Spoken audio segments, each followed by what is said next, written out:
Hi, I'm Steve Adubato. We kick off this program with a very compelling and important conversation with a New Jersey leader who definitely matters. He's Senator Paul Sarlo, Deputy Majority Leader in the Senate, also Chair of the Senate Budget and Appropriations Committee. Senator, great to have you with us. It's great to be with you, Steve. I see the backdrop of the Senate chamber, important discussions going on there, either remotely or in person. Senator, let me ask you this about our fiscal situation. You've said you're worried about New Jersey, quote, falling off a fiscal cliff. A, what does that mean? And B, please talk about the idea you have for a budget, a 2 to 3 year budget plan. First, the fiscal cliff. What does that mean? Okay, well, first of all, great. It's always good to be back with you, Steve, and we can't wait to get back into that chamber. We're starting to do more and more back in person. We started last summer, so we're excited to get back into the chamber full time. Steve, listen, unprecedented amount of federal dollars are flowing into our states, into our counties, into our towns. Unprecedented and clearly needed.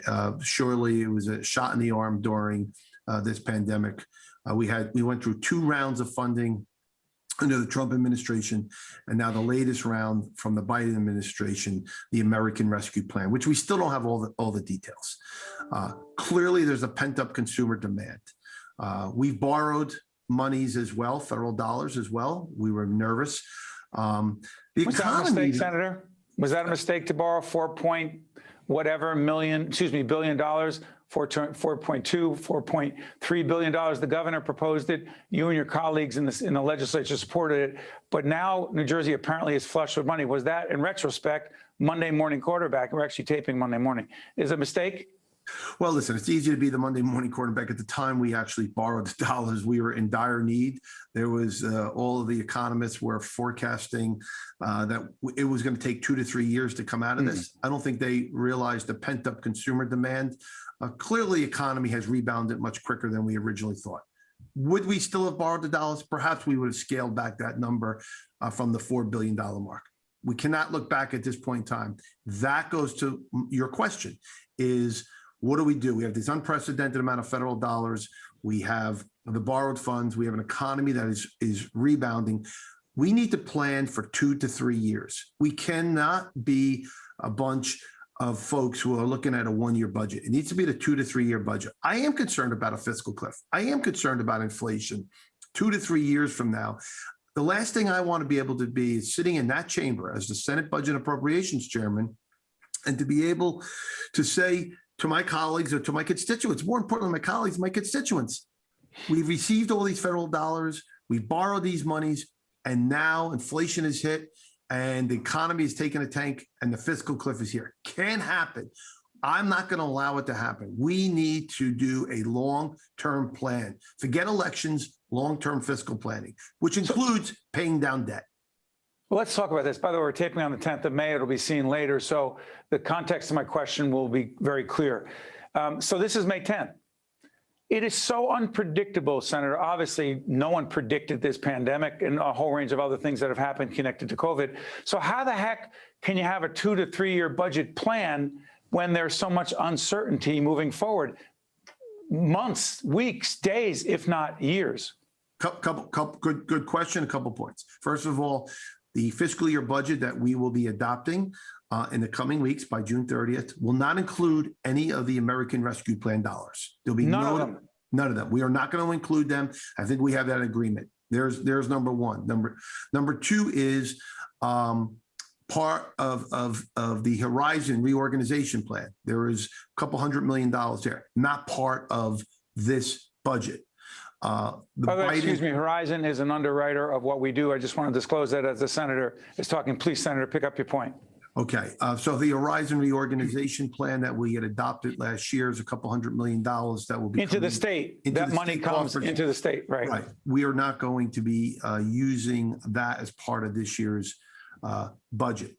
With regards to our surplus this year, it will be and should be much larger than it has been in previous years to ensure we have an ample surplus for next year. That could kick some of those ARP dollars out to the following year and put a plan together ARP, You get to- American Rescue Plan. correct? American Rescue Plan. Sorry on the acronyms, sir. That's okay. I think government, there are just a few. There are more than I could imagine, more than I like to it. imagine. The other part is on the debt. We need to look at long-term of how do we pay down debt. I'm a little disappointed in the administration that the $4.3 billion that we borrowed from the federal government was non-callable debt. So we need to look explain that to folks, because non-callable, can't they use some of that money to pay down on the debt, or can't they give it back? So you can't pay down the debt on those borrowed funds. However, you could use dollars to pay down other debt that is from previous years that has high interest payments. So we're going to take a hard look at paying that debt down, not just in this current fiscal year, but for the next 2 fiscal years. So there are many steps that we could take for 2 to 3 years. And finally, now's not the time to create new programs. Now's not the time. Let's shore up our finances. Let's make sure we get dollars to the people that need it, some of our most vulnerable citizens. But now's not the time to create a whole new host of programs. And I know that's hard for some of my colleagues. You know, we've always talked, I am a very moderate, fiscal, conservative Democrat, but now's not the time to create a bunch of new programs.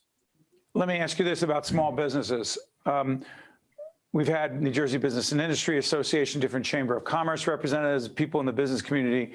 30+% of small businesses have closed as of this date. Do you believe that the state of New Jersey is doing enough to support small businesses, and what exactly should that support look like, Senator? So I think we've put the funding in place. We've done work through the EDA. The governor Economic Development Authority. Economic Development Authority. The governor just announced yesterday that there will be a significant amount of direct dollars for small businesses in the state of New Jersey. Are we doing enough? Listen, I think we're doing the best we can. My concern, though, is the bureaucracy of state government. We cannot allow the bureaucracy of state government to get in the way. Sometimes the bureaucrats get in the way of getting the money out the door. We need to get the money out the door and into the hands of these small business owners. Every day we procrastinate is another day that they're having a hard time to keep their doors open. Real quick, got a minute left. Vaccine distribution, resistance, et cetera, connected clearly to the New Jersey economy, correct? Collected clearly to our economy. I just had a conversation earlier today with the Commissioner of Health.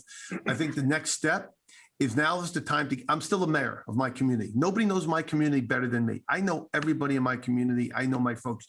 Now it's the time to get it into the communities, get it into the hands of the mayors. Mayors have a very, very good way of communicating with their folks through social media. There's a little bit of a trust. Secondly, is getting into the hands of doctors' offices.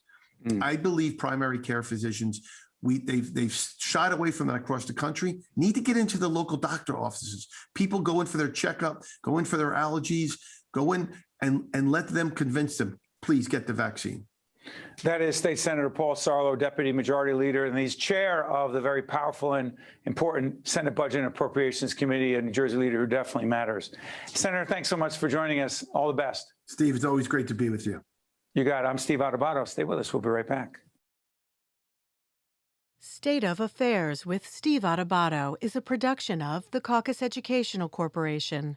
Funding has been provided by PSC&G, Hackensack Meridian Health, ADP, Bank of America, Summit Health, Prudential Financial, the Healthcare Foundation of New Jersey, Choose New Jersey, and by Operating Engineers, Local 825.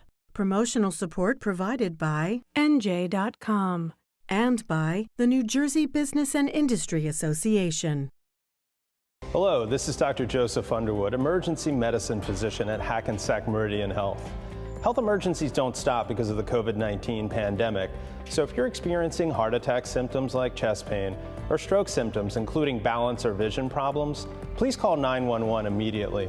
To learn more about how Hackensack Meridian Health is providing you the best health care during this pandemic, visit hackensackmeridianhealth.org/getcarenow.